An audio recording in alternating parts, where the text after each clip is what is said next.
or last and final presenter of the day. It's Hereen Shim. She works as a machine learning researcher at Philips Research, and she's also pursuing her PhD at KU Leuven in Belgium. And she will briefly introduce herself to you guys, tell something about her career so far, and also about her research topic. And after that, you can, or during that, you can ask questions, and then I will try to ask them to Hereen, or she can look at the questions herself. So, Hereen, the floor is yours. Yeah, thanks for introducing me. Hi, I'm Hereen Shim, and I'm originally from South Korea, but I'm now staying at Eindhoven since last August in 2018. And as Mika said, I'm a PhD candidate in machine learning and natural language processing. And it's my first Instagram live for a presentation, so it's interesting. In this live session, I will talk mainly about my PhD and also some research topic. But I want to make this session interactive as possible, so please interrupt. There's echo. Yeah, I hear it as well. I don't know why. I already still, you can hear echo still, or is it from my side? I don't know. I will just stay quiet. Okay. I think it's on my side and not on yours. Okay. Hopefully it's fine.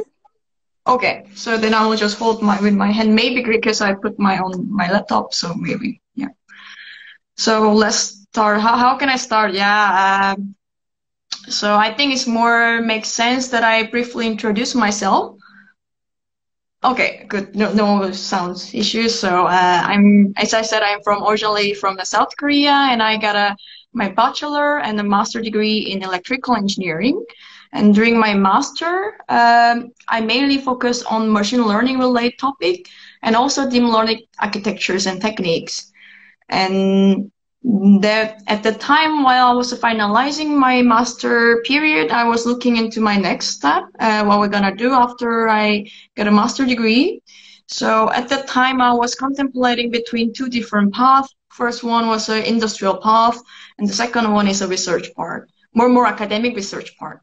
So at that time, I I want to solve the real world problem in industry, but at the same time, I wanted to get more trainings to become an experienced individual researcher, and unite. And at that time, I found the one specific research project is called Heart project, and they said it's fully funded by European Commission, which was really good. And also they said it's an industrial PhD program, which means that they offers opportunity to experience in industrial environment while you are doing a PhD.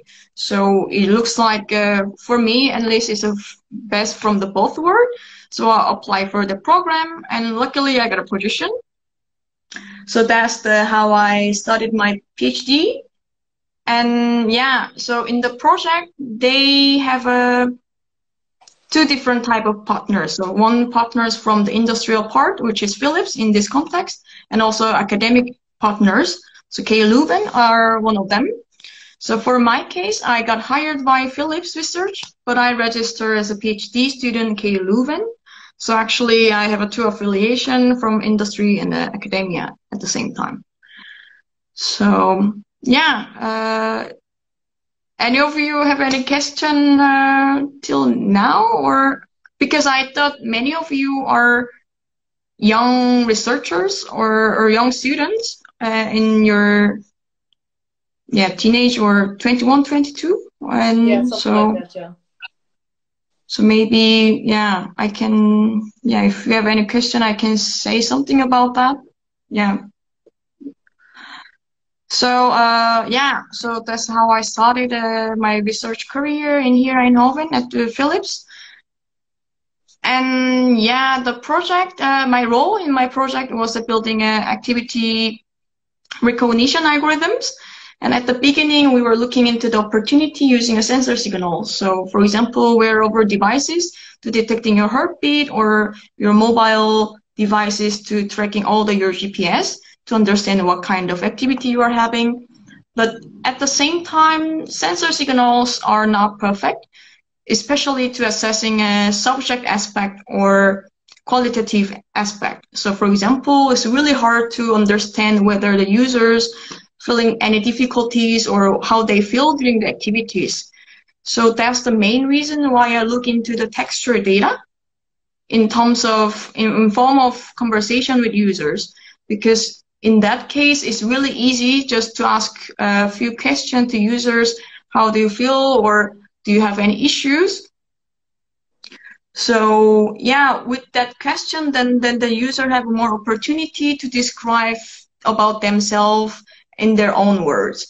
So that was really interesting perspective of using a texture data from users. And so in my PhD, the long-term goal is understanding users and their behaviors via textual conversations. So that's a kind of like long-term goal. And now I'm specifically working on detecting some specific issues from their description of behavior. So for example, we are interested in a sleep-related topic, and we ask people like, how's your sleep going on? Do you have any issues in your sleep? And what we're interested in now is detecting sleep-related issues from their text. So yeah, using a user-generated text is a little bit challenging because we cannot expect how they're gonna describe or what they're gonna write in their answers. So that's challenging part, but at the same time, it's an interesting part. And yeah, and I must say that now I'm working with only a texture data. So yeah, probably in the future we can using a voice, like conversations, and also a voice text. We can use it to translate to the text, but that's a little bit out of my research scope. So I think there are a few questions, Hereen. I see a question from Vikram. He is asking, for machine learning, what are the potential industry applications? So yeah, for machine learning perspective, so now, as I said, I'm an industrial PhD. I mean, it's always better to align my research topic with the Philips context. So for example, Philips research now currently looking into the opportunity to building a sleep coaching application using a built-in chatbot. So yeah, you don't have to wearing a sensors while you're asleep to get some advice about your sleep habit, but just chatbot inside the application, just send you a message like, hey, how was your sleep? Or do you have any issues? Then you type about your sleep. Yeah, last night I had some issues because yeah, I cannot stay asleep for a long time. I wake up 3 or 4 times during the night. Then you can just type in, and the chatbot can analyzing your text and like, oh yeah, you have this kind of issues, so probably you better fix this, your daily habits, then might be you have a better sleep. So that's a kind of opportunity what we are looking into currently. I hope that answered your question. We'll see if Vikram has any more questions. He will get back to us, I think. So Alex is asking, how do you narrow down your interest from an entire subject at undergrad to a specific research project? How do you... that's a good question, yeah. That's also even challenging for me as a PhD student. So I think you really have to focus on what kind of problem you would like to solve, because yeah, there are a lot of interesting problems in the world and you want to tackle every issues, but yeah, we have a limited time and limited resource, so you have to really focus on this thing, specific aspect you want to solve, and you also have to set the goal like how much you gonna solve it, because yeah, you cannot push the boundary till the end. No, that's not possible. You can maybe improve a little bit, but still that's meaningful. So I think the key point is choose one topic or few topic and set your limit. That's really helpful for my case.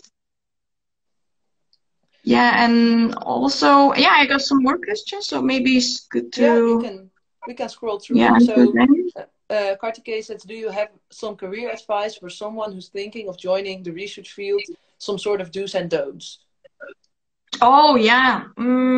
So I'm still at early stage of my research career because I'm just a PhD candidate, but I can give you some, advice based on my experience, only based on my experience. So I think it's really nice to go to some laboratory in your university. Especially if you're undergrad, there are a lot of laboratory hiring undergrad students for their summer internship or internship. It's nice. Just go and just see what they are doing, and it already give you some impression what they're working on, and you can also discover what you like work on. So that's the one thing you can try out. And also the other thing is you can also try out the industrial internship, because I don't know how many you are background in engineering technology, but most of them are background in technology and engineering part, right? Some of them, yeah. Yeah. So yeah, I mean, participating in an internship is from the industry company is also nice, because they also having a different approach, the same issues. So it's also good to know what kind of person you are, what's your taste, like whether you want to go the more industry focused research or more academic focused research. So I think that's the career advice that I can give you. And also hang around with other student, master student or a PhD student. They are welcome to hang around with younger ones. Yeah, I guess so. And then there's Cyreen's question. So why did you choose a path in electrical engineering? What are the jobs that require such knowledge? And what did you see in learning ML? That's a good question. So I started my bachelor degree in electrical engineering. Yeah, but at that time, I have to admit that I don't know what's the difference between computer science, electrical engineering, or mechanical engineering. But I chose electrical engineering because they were kind of like between the mechanical engineering and the computer science in my university, at least.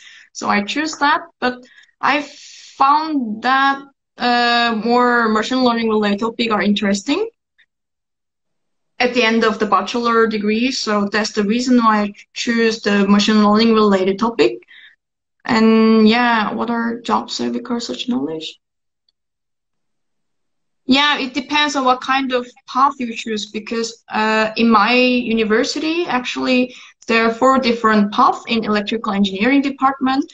So you can go really a power engineer, or you can also go to the semiconductor engineer path. And the third one was also computer engineering related topic. So I think what I can give you as advice, you can explore different paths and just figuring out at least during the bachelor period, like take various courses and different paths and figuring out which topic really interests you. Then you still have enough time to follow that path in the end. Yeah. Okay, and what else? It doesn't make sense to you, or do you have any follow-up question? Yeah, you're just free to ask me, like, what did you see in learning ML? Yeah, learning ML. Okay, good point. Yeah. Yeah, it's nice, right? It's a kind of like technique, not these days that's just tool. Like, you apply the machine learning technique to solve various problems, even a social science or art or finance. You can just apply. I think that's kind of techniques these days and just tools. So more interesting is like which problem you want to solve or which field you want to study more. I think that's most important thing I would say. And so Prince is asking, I think, a very interesting question. Do you think that it's Oh. possible to make a hospital without doctors or health workers? In my opinion, no, that's not possible. And also, in my opinion, that's not what healthcare companies are look into or want to do. Because, yeah, they really don't want to replace the doctors, but we want to make a kind of like tool to support doctors to making it their work easy, their less burden, because they want to focus more intelligent work. And what we want to aim is using a machine learning techniques or AI things to broaden their works thing. So and also I don't think it's possible. So you don't think it's the way it's supposed to be, but also you think it's not possible. So both aspects. Yeah, in a practical way, I would say. Yeah. And maybe that's a good point. Then we come back to the question that Wouter asked already on the Instagram feed, because he said about ethics. What will be Philips' applications for such technologies, and what do they absolutely not want these technologies being used for? And what's your opinion on this? Yeah, thanks, Wouter. I check your question, and my answer is first thing. As I said, Philips Research is interested in building a kind of chatbot to their service because it's also good for users. It's a very interactive way to have a conversation with users and service. So it's also good for users. And the second thing is what we do not want to do is, I think, at least we do concern a lot about the personal information, to protecting a personal information, because in a conversation we cannot expect what the user gonna say. So maybe they say something really personal thing, very sensitive thing. So, but we cannot control them, because what we want to do is actually give a freedom to them to describe their own word. So that's really challenging because we do not want to process the personal information about users. So that's actually what we're concerned about. And we actually have a separate team work on that topic to protecting personal information and how can we detect automatically whether they contain sensitive information or not, and how can we not process that things. So I would say what we are concerned most is how to protect users' personal information. And my opinion is that that's right way to go. So one side of myself said is really annoying because whenever I want to collect the data or process the data, I have a limited power because Philips Research has a stricter regulation standard than a GDPR. So they do not allow us to collect the data or process the data unless it's really meet their standard. So it's actually a little bit block my path because I'm working with the data. So if I don't have data, how can I work on? So it's kind of a personal complaining, but in deep down I say that's the right way to do. Yeah. So you understand why it needs to be done, but sometimes it's getting in your way of doing your research. Yeah. So I'm very appreciative that the Philips taking that path, this is really right path thing I think to do. Yeah. So there are more questions coming in.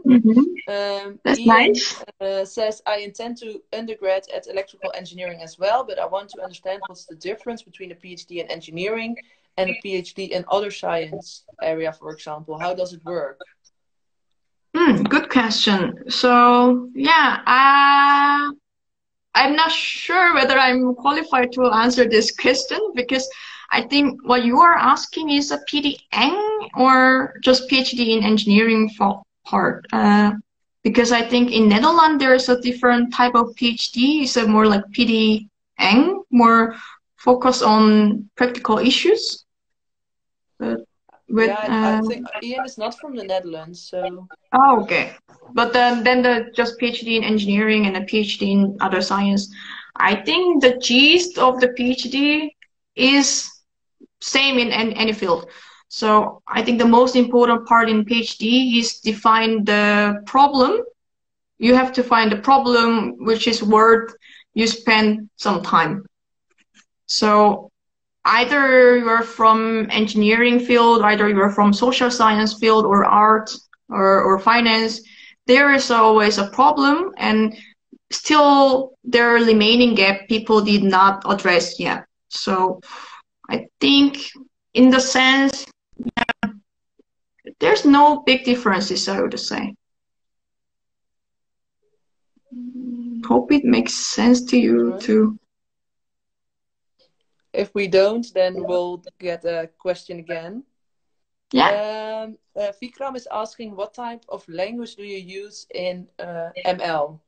Oh, okay. Oh, techie, you're a techie. Okay. Yes. I'm using Python, and for the Python in daily basis, and for the deep learning framework, I used to use TensorFlow and switch it to Keras, but these days I'm working with the PyTorch because it's easy to implement my experiment and change the models based on my settings. So yeah, but I think many of people in data science field or ML field go Python by default, I guess. Okay. Mm-hmm. So Ian is asking, and talking about done frameworks or platforms, how hard is it nowadays to apply ML at systems? Oh, good question. Yeah, because that's not my expertise. I'm more focused on research, and that's more from the development perspective. Mm-hmm. I think how hard? I think the hard part is how can you update the model as you got a newer model, because I think what I see is in developing ML systems, there's always iterative sessions. And the challenge in the deployment is how can you update the model, and how could you deploy the model fast as possible and light as possible, because they also require a lot of computational power. And sometimes you want to deploy your model or system at the mobile device, or some device have a less computational power. So I think that's a challenging part in terms of deploying at the system. But yeah, it's possible, right? Okay, I think we have one last question, and also we are right on schedule actually. So Prince is asking, we are not thinking to replace the doctor, replace the pilots. Boeing has already introduced their planning about pilot-free automated flights. Oh, I lost the connection. What was the question again? I will check. Okay, why are... Yeah, you can see it, yeah. Well, I didn't know that whether the Boeing was wanted to replace the pilot, but I think I can imagine, because healthcare field is more sensitive, and really there are a lot of ethical issues, and really difficult when if there is a challenge, is a medical issues, how can you solve it? Like, whose fault is it actually? Who the doctor or the healthcare provider or the engineer, or I don't know. It's a really ethical issues there. And also, well, I don't know. In European land, most of the job is cannot be replaced by the machine learning algorithm, because by the law they prohibit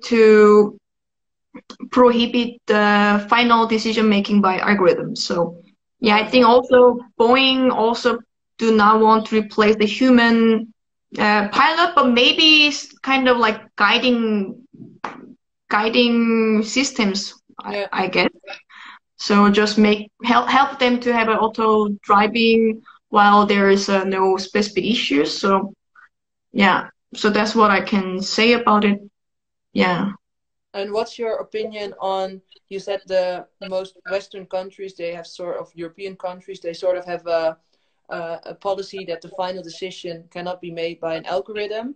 What's your view on that? Does it make sense to you, or would it be better if we let algorithms make decisions, or the machines? I don't think it's safe to make the algorithm to make a decision. So yeah, I mean, for example, even a human, also when you work with a human, you do not let the junior to make a final decision, right? You Yeah, always that's true. seniors or CEOs, they make a final decision. So I think Yeah. it's also applicable for